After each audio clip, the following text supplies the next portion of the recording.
In this video, I'm going to talk about why I do not like divisions in sports. We're going to mainly talk about the MLB and the NFL and why I am opposed to divisions. The main reason why I'm opposed to divisions is largely because a better team will usually get screwed out of a better spot and potentially even miss the playoffs in favor of a division winner who only got there because of a weak division. Many might say that argument in favor is that maybe the division had a harder competition, so the records aren't equal. Listen, I'm in favor of having divisions if every division was created equal. But that is not the reality, unfortunately, because again, in a lot of ways, you don't actually have a problem with divisions. If it was like, divisions were a system where like every division was the same. Problem is, though, that's not the case. We'll look at MLB in the past few seasons of data. 2024, the NL, nothing too egregious. I'm not sure between the Padres and the Brewers who won the tiebreaker. Like, I'm not sure between the two of them who won the tiebreaker.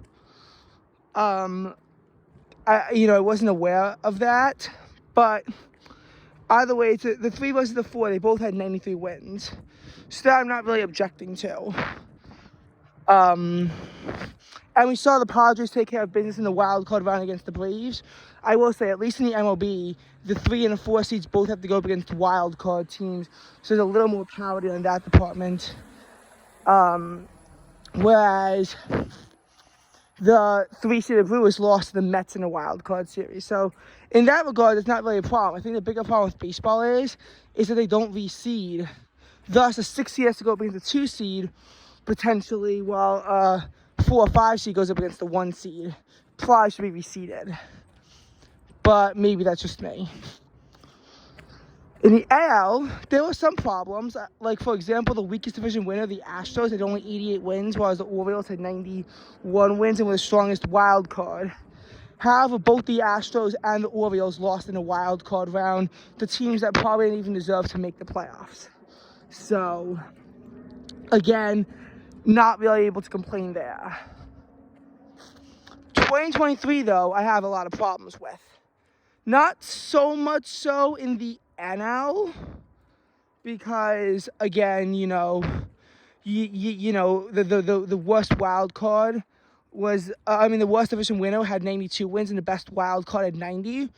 But in the AL, basically the 1-seeded Orioles had 101 wins, the 2-seeded Astros had 90, the 3-seeded Twins had 87, the 4-seeded Rays had 99, the 5-seeded Rangers had 90, the 6-seeded Blue Jays had 89, and mixed out of all of that, the Mariners missed the playoffs at 88. There's a lot to dissect here. First of all, the way it sort of went was, it sort of went Orioles, Rays, Astros, Rangers, Blue Jays, Mariners. So a bunch of teams got screwed over by that, and a bunch of teams got unfair advantages. Astros did deserve the tiebreak against the Rangers for their head-to-head victory, but the disparity shouldn't have been as big as it was. Basically,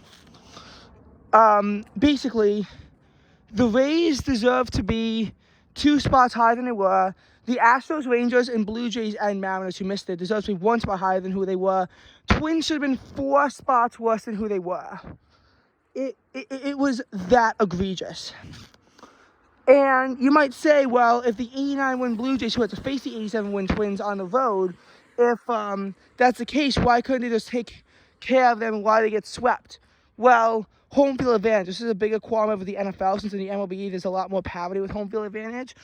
But you're giving another team an unfair home field advantage that they did not earn. And the Mariners at 88 wins missed the playoffs, despite having a better record than a team who qualified for the playoffs at 87 wins. Again, a lot of crazy stuff in the AL that year. And then you have years like 2022 where the Mets had 101 wins and were a wild card. Cardinals had 93 wins and were the division winner. Granted, they both lost in the wild card series. And before that, we didn't even like have a difference, so it was actually a lot more unfair because then a 3 seed could potentially get a bye, whereas a 4 seed at the face of 5 seed. At least now in the MLB, it's a lot more fair. But like in 2021, as an example, the Dodgers had 106 wins and had to play a wild card game against a 90-win team. The 88-win Braves had a bye. Now, granted, the 88-win Braves won a World Series, and they still would have made the playoffs anyway. But they should have been playing in a wild card round. And you might think I'm being biased against the Mets, because I'm a Mets fan. And I'll fully admit it. For the 2015 run, Mets should have had to do that as a 5 seed, since they had 90 wins. Better than any team that didn't make it. But the 98-win Pirates and the 97-win Cubs should have been ahead of the Mets. And they should have been the 2 and the 3 after the 100-win Cardinals. Dodgers, I think, were somewhere in the mid-90s, and then the Mets were at 90 wins. So I will fully admit that the 2015 Mets run, if that would have happened, the Mets would have had to have done that as a 5 seed. I will admit to that. So no bias for me. Now,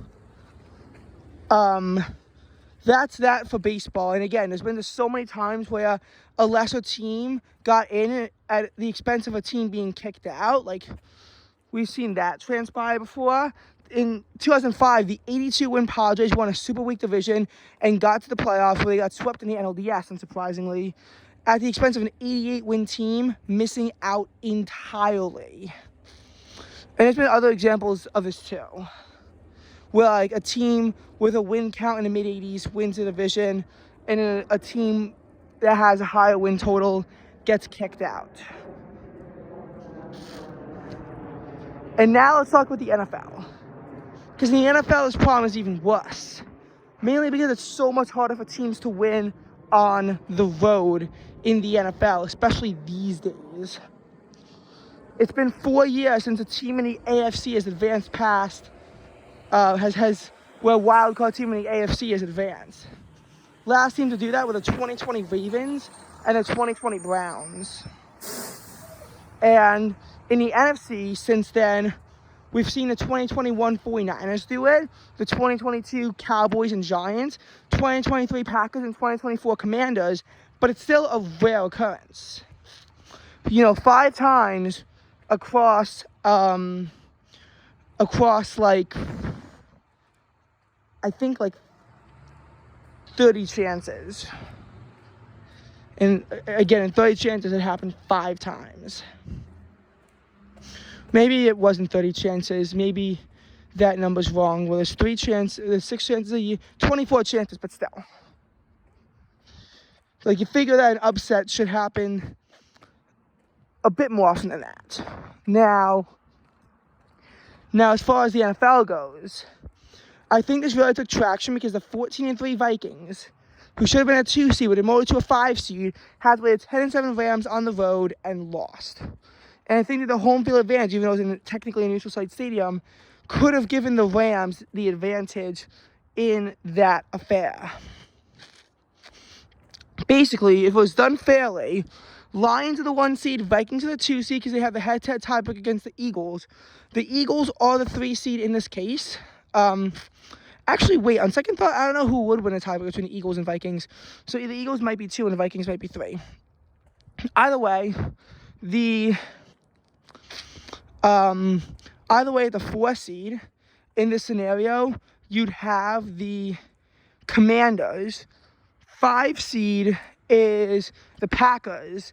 The 6 seed, I think, would be Bucks, and the 7 seed would be the Rams. But I mean, honestly, the Seahawks could have been jabbed entirely based on how the tiebreakers fell, because they were 10-7 and they missed out. But that I'm not going to definitively say.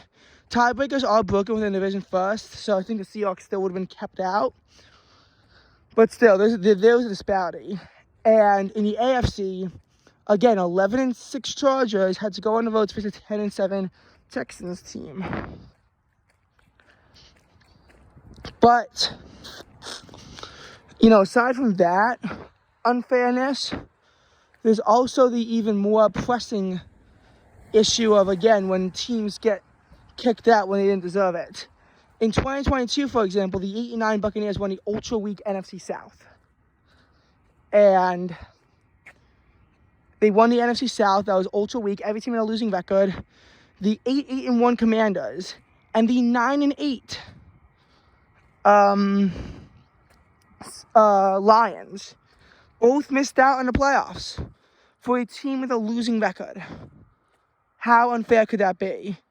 Now, thankfully, the 12-5 Cowboys team came in and smashed them. That was one of the only few times I was cheering for the Cowboys because they want Tom Brady gone from the NFL forever. But yeah, they actually did that. And, the fact that the Cowboys, who normally flop in the playoffs, were able to do that really just shows you how messed up the system of having divisions truly is. And trust me, it is truly messed up. I think the AFC that year was more balanced. I'm pretty sure it was more balanced in 2022. And that unfair disparity hasn't really happened since. But the most extreme example might be 2008.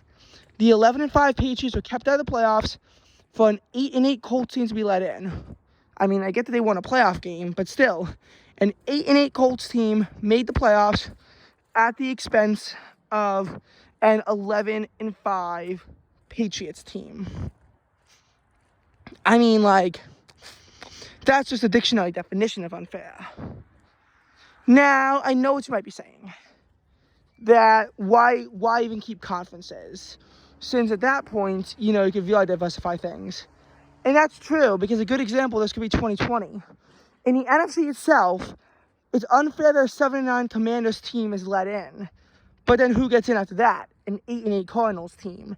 The options weren't really great. Either way, some mediocre team was being let into the playoffs.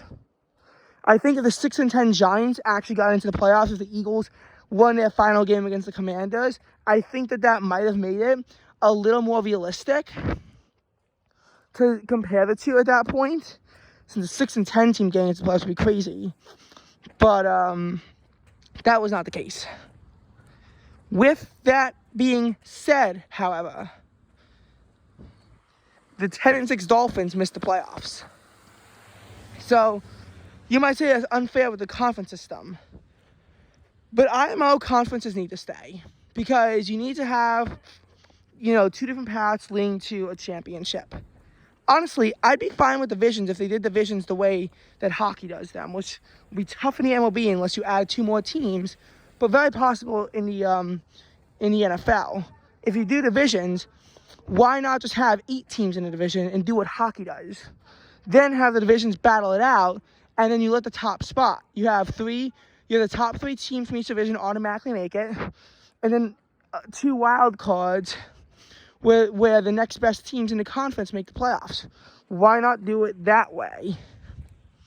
Hockey does it right by giving the division winners an advantage, but not too much of one, and making it where and the chances of an ultra-weak division are really weak.